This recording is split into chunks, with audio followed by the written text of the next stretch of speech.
அனைவருக்கும் வணக்கம். மாதவிடாய் சம்மந்தப்பட்ட பிரச்சனைகள் ஏதாவது இருக்குது அப்படின்னா அவங்களுக்கு என்ன செய்யணும் அப்படின்னா, கத்திரிக்காய்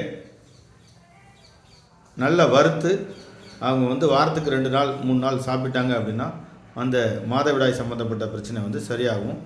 அதே மாதிரி அத்திப்பழம், மாதுளம்பழம் இவங்க அதிகமாக எடுத்துக்கிட்டாங்க உணவில் அப்படின்னா இந்த மாதவிடாய் சம்மந்தப்பட்ட பிரச்சனைகள் அவங்களுக்கு சரியாகிவிடும். சரியான நேரத்தில் உணவு உட்கொண்டாலே அவங்களுக்கு பார்த்திங்கன்னா இந்த மாதவிடாய் சம்மந்தப்பட்ட பிரச்சனைகள் அதிகமாக இருக்காது.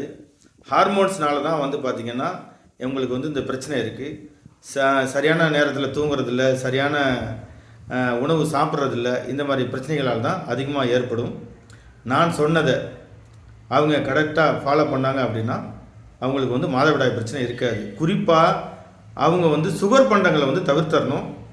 அதே மாதிரி அரச மரத்துக்கு கீழே போய் ஒரு 1/2 மணி நேரம் உட்காந்தாங்க அப்படின்னா அந்த மாதவிடாய் பிரச்சனை சரியாகும்.